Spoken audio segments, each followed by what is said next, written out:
Hi, everyone. Please accept my condolences for the lost our colleagues, and may them rest in peace. I'm going to talk about violence against women who use drugs in Tanzania. Many women who use drugs don't know about their human rights. Maskani members have never been heard of real activist community in Tanzania, REACT. I'm going to use the word Maskani. It's not a street word, it's a site place for using, so it's a popular word to use, Maskani. It's a place where people gather and use. International network of people who use drugs input, and the network of people who use drugs, that's Inwood or WIN, outreach workers cannot reach into the Maskani like drug users can. We need an independent network who are objective and honest about the needs of the women currently using drugs.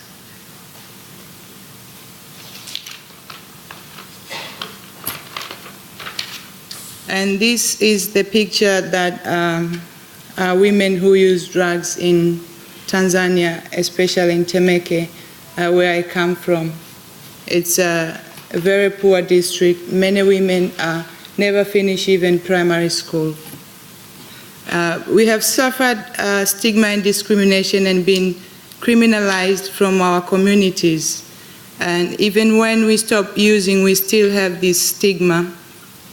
We need help from the government bodies and policies makers to change this punitive policy. As women, this stigma is lifelong. Most women who use drugs in Tanzania are facing forms of gender harassment, in part due to our culture as a whole, but also due to punitive and discriminative bias policy. It remains a big problem nationwide. The Constitution of Tanzania prohibits gender-based discrimination, but the country's legislation has yet to be adjusted to support this principle.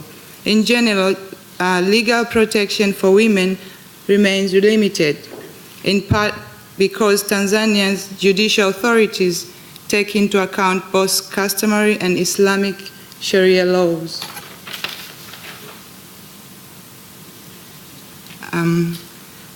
The physical integrity of Tanzania women is not sufficiently protected.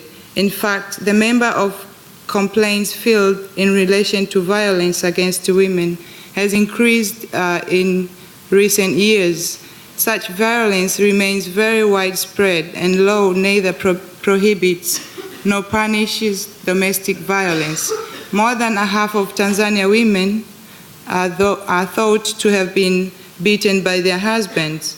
Many men and women consider such acts legitimate if the husband objects to his wife's behavior. A more superior problem is that many women are killed by their husbands or commit suicide after subjected to domestic violence.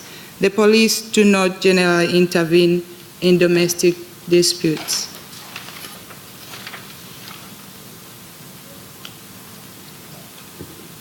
I will talk about my personal experience being a victim, but also how many of my fellow sisters in East Africa have experienced the same situation.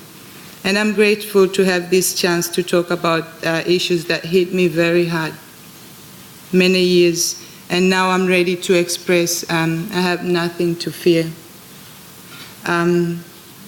First of all, recently I got married with my husband, and he was asked what kind of a marriage does he like to have, one wife or many wives. Either choice would have been accepted. I wasn't asked how many husbands I would like to have. That was kind of discrimination to me. I wasn't asked. My own experience of being attacked while I was 5 months pregnant with my partner, and I went to the police station, opened the case, and then I went to the court. There was nothing there. When I went back to the police, they said they had the right to finish the problem. And while I was 5 months pregnant, I nearly lost a baby, and that was very bad for me. But thank God I have my child, and she's good. And woman in my family is recently, and she get beaten, and even though she has neurological problems every time, but she gets beaten every day because men, they feel that they have the right to beat their wives. And also, I do face stigma and discrimination within my family. We're not entitled to inherit anything as girls, so men have the title to be the people who have the rights. That's from my own family. And I was told that I was worthless because of my drug use, from inside my family and also outside my community.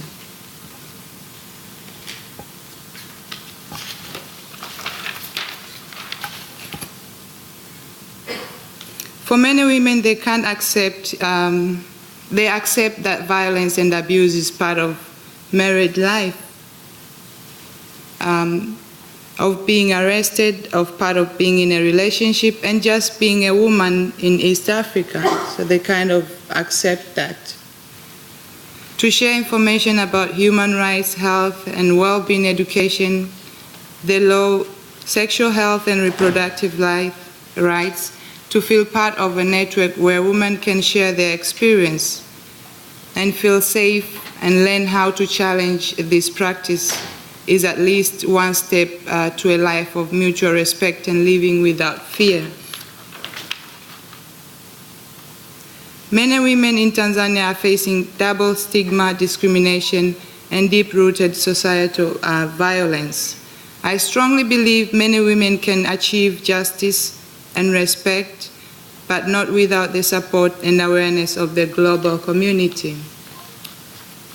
As we can see, this is the picture of my colleague, my sister from Temeke. She was beaten with her husband, and not once, like several times with her husband.